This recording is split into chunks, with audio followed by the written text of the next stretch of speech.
Graça e paz, seja muito bem-vindo, seja muito bem-vinda. Você está no canal Ensino Palestra. Meu nome é Alex Paulo e é uma honra muito grande ter a sua companhia.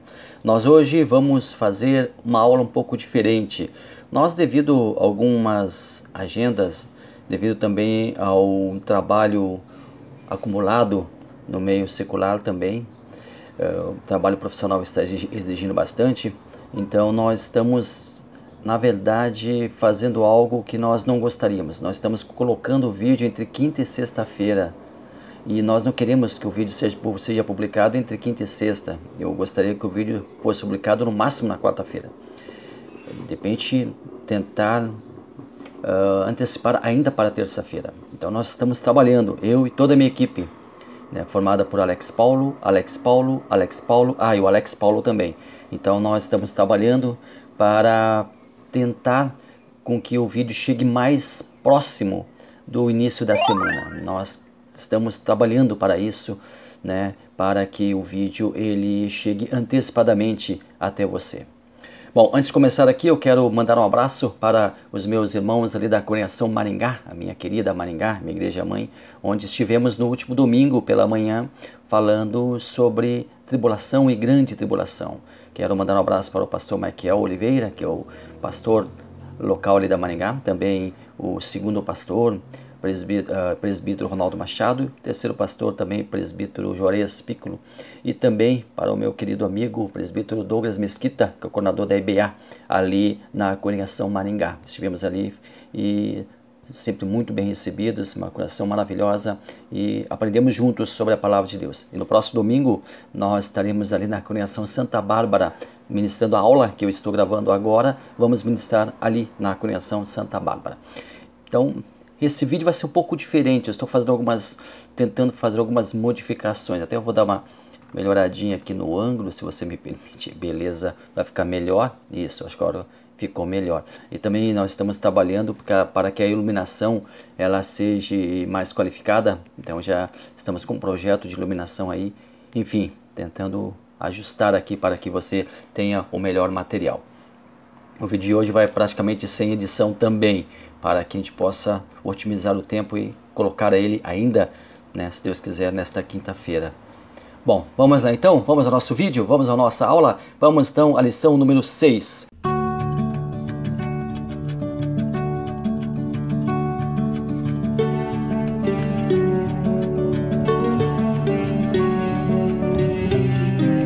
Vamos então à lição número 6, a promessa de cura divina. Nós temos o nosso texto áureo: verdadeiramente ele tomou sobre si as nossas enfermidades e nossas dores levou sobre si.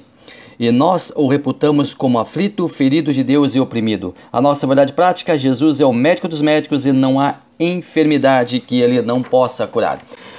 A nossa leitura bíblica em classe tem 3 porções. Isaías capítulo 53, versículos 1 ao 5, o Evangelho de Jesus Cristo, segundo escreveu Mateus capítulo 8, versículos 14 a 17, e ainda Tiago capítulo 5, versículos 14 ao 15.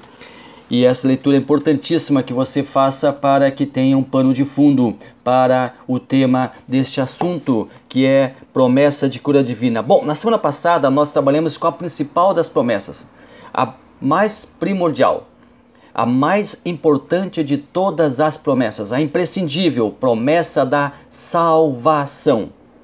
E hoje nós vamos trabalhar com uma promessa também de grande quilate, a promessa da cura divina. Nosso trimestre está falando sobre as promessas de Deus. Confie e viva as bênçãos do Senhor, porque fiel é o que prometeu. Pastor Elinaldo Renovato de Lima está nos trazendo lições fantásticas e esta é mais uma delas. Bom, estamos aí já com o nosso primeiro tópico, a promessa bíblica da cura divina. Primeiro subtópico, a profecia messiânica de Isaías 53. O cumprimento profético no ministério de Jesus é o segundo subtópico. E o terceiro, os ministros são chamados a orar e ungir os enfermos. Então Isaías 53 diz assim, lá no versículo 4. Verdadeiramente ele tomou sobre si as nossas enfermidades e as nossas dores levou sobre si. E nós o reputávamos por aflito, ferido de Deus e oprimido. O ministério de Jesus foi completo. Ele ensinou, ele doutrinou o povo, ele fez muitas curas. Na multidão que seguia Jesus, existiam alguns grupos de pessoas. Um grupo era formado por aquelas pessoas que queriam receber a instrução do Mestre, queriam aprender com Jesus. Outro grupo queria receber uma cura, ou para si, ou representando algum familiar, queria cura das enfermidades. Já um outro grupo formado por pessoas curiosas, pessoas que somente queriam saber se Jesus curava, queriam ver o milagre sendo operado, para saber se Jesus realmente fazia tudo aquilo que estavam pregando, que estavam falando, que estavam pregoando por aí, que estavam fazendo propaganda por aí, queriam ver com seus próprios olhos. E ainda um quarto grupo de pessoas que estavam ali para que, ouvindo Jesus falar, eles conseguissem perceber em Jesus algum sinal de que ele infringiria a lei, de que ele falaria algo que não estava prescrito nas Escrituras, enfim, queriam pegar Jesus em algum problema ali, em alguma dificuldade, queriam ali levar Jesus para que os líderes religiosos, que já estavam atentos, que já estavam esperando uma oportunidade para que Jesus fosse preso. Então, esses quatro grupos básicos formavam as multidões que ali cercavam Jesus. Vamos voltar então, vamos vir agora para o nosso contexto pentecostal. O movimento pentecostal é acusado por muitos grupos de igrejas tradicionais, de igrejas reformadas, de supervalorizarem a cura divina em detrimento do ensino da palavra. Isso não é verdade. Se antigamente, infelizmente, a igreja pentecostal negligenciou o ensino bíblico, hoje ela está atenta ao estudo temático das Sagradas Escrituras. Mas é certo que temos uma grande preocupação também com os dons espirituais, dentre os quais os dons de cura, porque nós acreditamos que eles ainda estão em vigor, eles acontecem na igreja. E o dom de cura, ele é o mais desejado de todos os dons. Muitos gostariam de ser portadores desse dom. Ora, um dom tão singular, que traz alívio, traz conforto para as pessoas. Mas certamente também é um dom que precisa ser gerenciado com muito cuidado. Também deve ser ressaltado o entendimento de que o dom ofertado pelo Espírito Santo é um empréstimo. Ele concede no momento oportuno para a glória de Deus e para que Cristo seja glorificado. O Espírito Santo é quem opera através do dom. O Espírito Santo é o dono do dom. E aquela pessoa que é usada, ela é a portadora momentânea daquele dom. Jesus tinha prazer em curar as enfermidades. Jesus tinha prazer em trazer alívio às pessoas. Ele tinha algo que hoje, infelizmente, falta para muitas pessoas: empatia, que significa colocar-se no lugar de outra pessoa. Então, a empatia, ela é extremamente importante, principalmente para quem trabalha com pessoas, principalmente para quem trabalha no reino de Deus. Deus, ele sempre quis que o seu povo tivesse uma boa qualidade de vida. Ele fez com que Israel adotasse regras de higiene e alimentação saudável. O modo de vida de uma pessoa traduz seu futuro. Nosso corpo é o templo do Espírito Santo. Muitas vezes, nós maculamos esse santuário divino com uma alimentação desequilibrada e uma vida sedentária. Felizmente, hoje em dia, as pessoas estão atentas para a necessidade de cuidarem-se de si mesmas, através de uma dieta adequada e com a prática de exercícios físicos. Seguir essas regras nos darão uma vida melhor. Nem sempre é fácil seguir esses passos, mas é imperioso que se comece o mais breve possível para o nosso próprio bem. Assim, teremos uma vida melhor e uma velhice com maior qualidade. E Deus prevenia as doenças no seu povo. Como fazia isso? Através da circuncisão, por exemplo, que é a retirada cirúrgica do prepúcio do bebê masculino. É a retirada do prepúcio do órgão genital masculino. Era um sinal externo do pacto de Deus para com seu povo, mas também era praticado por razões higiênicas. E graças à circuncisão até hoje realizada pelo povo judeu, Israel tem uma das mais baixas taxas de ocorrência de câncer de colo em todo o mundo. Uma outra forma também de proteção das pessoas, e aqui parece um pouco excludente, era quanto aos leprosos. Os leprosos eles eram isolados da sociedade. Era um movimento que parecia excludente. Mas tem um significado, tem um porquê. A lepra, nos tempos bíblicos, era uma doença transmissível e na maioria das vezes incurável. Se a pessoa é uma pessoa leprosa em meio à multidão, contaminaria as outras. Haveria ali uma epidemia. O isolamento social o isolamento social que era imposto aos leprosos, que é encontrado ali no livro de Levítico, foi um elemento fundamental no tratamento dessa doença.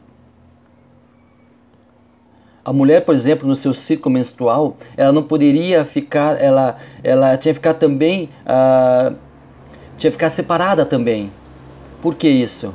Porque a higiene íntima naquele tempo também não era muito adequada.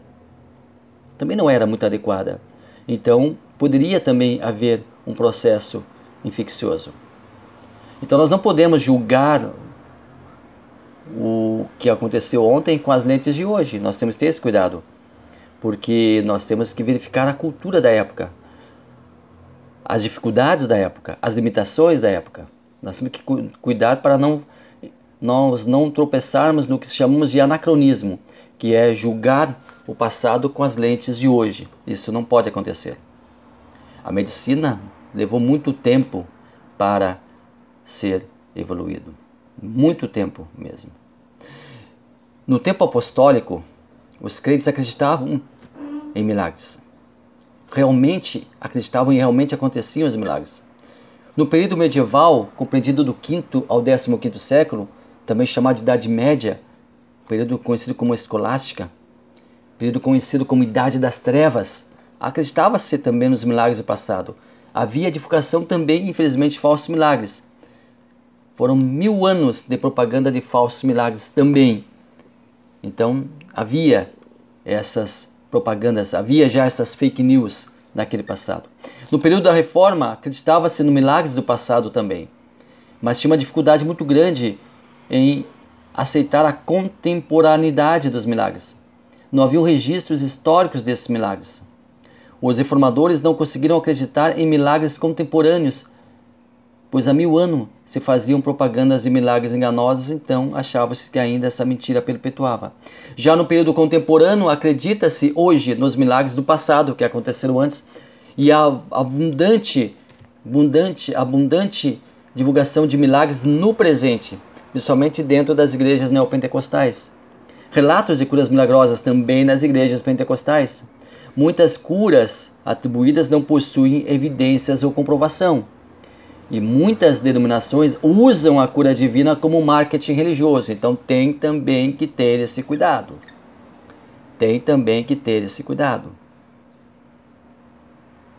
Muitas pessoas têm uma ideia errada quanto à convivência do cristão com a enfermidade.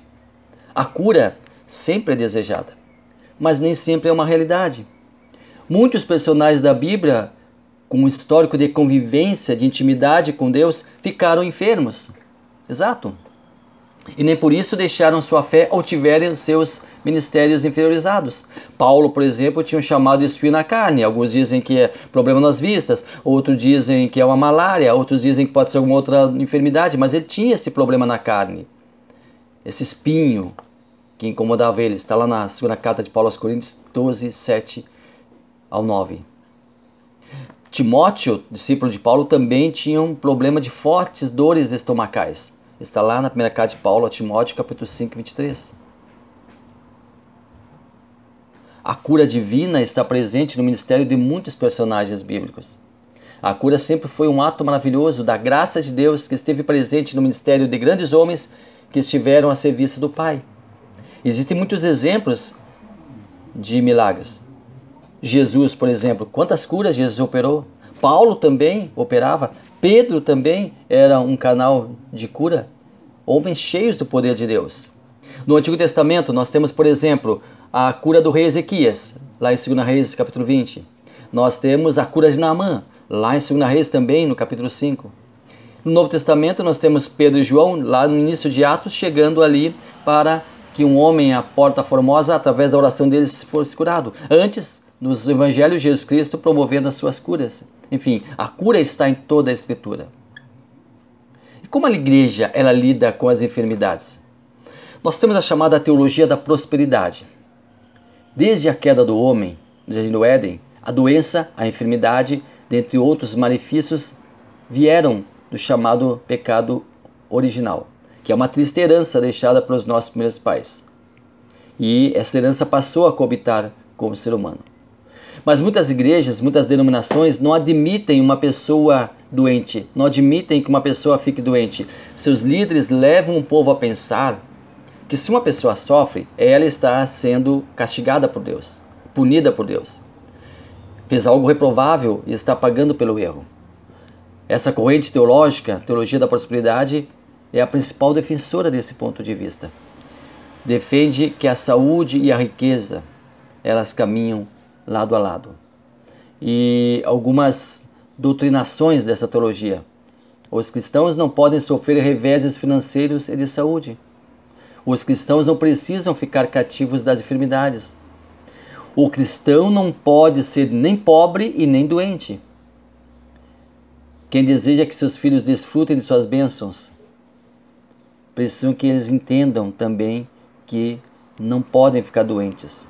Se ficar doentes, eles têm algum problema ou seus pais têm algum erro com Deus. Toda doença vem de Satanás. Logo, a doença e Satanás devem ser repreendidos. Tudo isso é pregado por esta teologia da prosperidade. Ela interpreta mal o texto e ele levou sobre si as nossas enfermidades. Erroneamente pensam que o cristão não deve mais sofrer, não pode passar por enfermidades, não pode ficar doente. Mas é um grande engano. Infelizmente, os cristãos adoecem, passam por enfermidades e muitos, inclusive, podem até morrer em decorrência de alguma doença. Porque nós não sabemos qual vai ser o nosso fio condutor até o céu. Nós não sabemos que se nós tombarmos amanhã, como nós iremos ser conduzidos? Como diz aquele velho adágio popular, a morte sempre traz a sua desculpa. E muitas vezes a doença, ela é o canal que faz a passagem da vida para a morte. Infelizmente muitas pessoas acham isso, que a doença ela é um pecado. Não. Como já falamos, como já dissemos aqui, como já pontuamos aqui, é uma bagagem herdada por Adão, o pecado original. Por isso a doença abate-se sobre o ser humano. Mas como a Assembleia de Deus ela trata esse assunto, enfermidades, doenças, a pregação de Daniel Berg, que junto com Gunnar Wingren fundou a Assembleia de Deus aqui no Brasil, terminava com uma frase muito interessante. Ele não tinha uma grande proeminência, mas ele sempre falava ao final dos seus discursos, ao final dos seus sermões: Cristo salva, Cristo cura, Cristo batiza com o Espírito Santo e em breve voltará. Logo, a cura sempre foi buscada nos nossos templos. Martin Luther King, certa feita, disse que a religião trata com o céu, mas também com a terra. Lida tanto com a alma, mas também com o corpo. Deus enxerga o homem como ser integral, corpo, alma e espírito.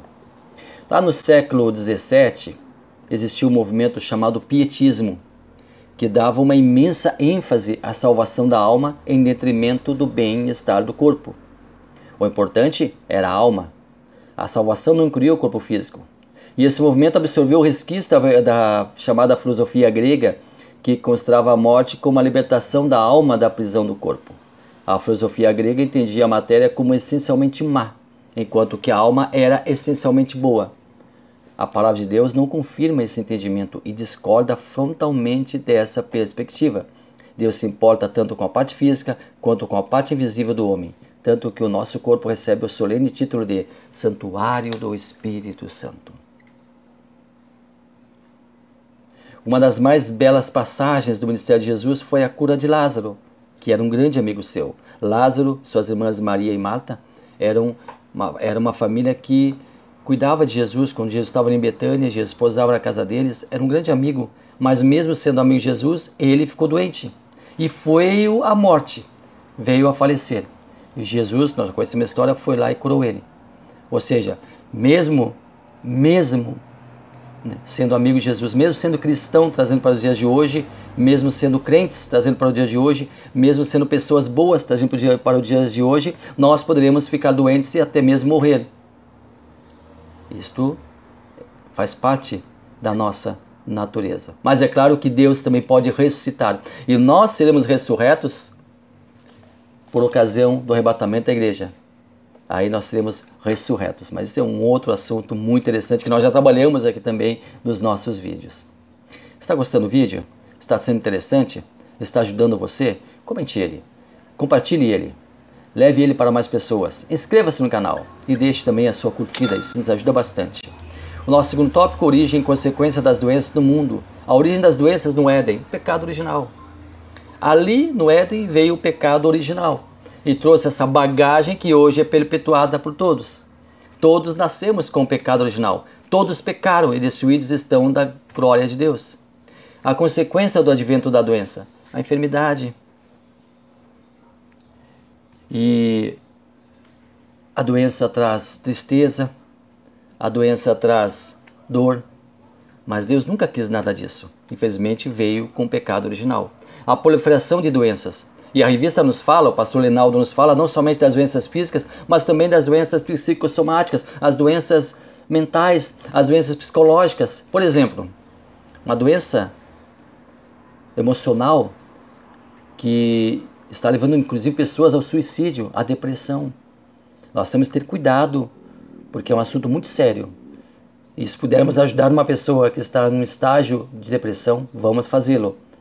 Porque é algo que também está ceifando vidas. Então, não só doenças físicas, mas também doenças emocionais estão em todo o mundo. E muitas vezes podem estar perto de nós também. Nosso terceiro tópico, Jesus cura sim. A cura divina faz parte dos planos de Deus. Jesus cura. O que podemos fazer para receber a cura divina são os tópicos, os subtópicos. Então, Jesus cura. E nós aceitamos que Ele pode nos curar. Mas também entendemos que os planos de Deus são mais altos dos que os nossos. Nós também entendemos que a vontade de Deus é soberana em nossas vidas. Nós também entendemos que o nosso Deus, Ele pode curar, Ele pode transformar, Ele pode ressuscitar. Mas se for da vontade dele de recolher um salvo seu, de recolher um filho seu, de recolher uma pessoa desse mundo, ele vai fazê-lo. E muitas vezes o mecanismo pelo qual isso acontece é a enfermidade. E também nós temos que ter consciência que nós somos uma máquina. E essa máquina tem tempo de validade. Essa máquina tem problemas. Muitas vezes se faz revisão do carro, a pessoa revisa o carro para que possa viajar, para que possa sair, para que possa se deslocar, para que possa trabalhar, se for o caso, mas não faz revisão da sua saúde, não faz check-up da sua saúde, não cuida da sua própria saúde, cuida da saúde do carro, cuida, e é bom, temos que fazer isso também, mas cuidar da própria saúde, da nossa máquina, do nosso templo do Espírito Santo. Nós temos que cuidar da nossa saúde. Claro que Deus pode curar, e a cura divina ela é imperiosa para a igreja de hoje, porém, nós também precisamos nos antever a doença. Não tratar apenas as consequências, mas tratar também os sinais de que alguma coisa possa estar acontecendo. Procurar o médico, fazer a revisão, conversar sobre o assunto, dialogar sobre o assunto, deixar de misticismo, quem está doente está pecando, quem está doente está transgredindo, não, nada disso. Vamos cuidar da nossa saúde, vamos cuidar da nossa vida, vamos cuidar dos nossos corpos, vamos cuidar da nossa mente, vamos nos preservar. Vamos nos preservar para que possamos ter saúde, ter vigor para viver com a nossa família e também para fazer a obra de Deus.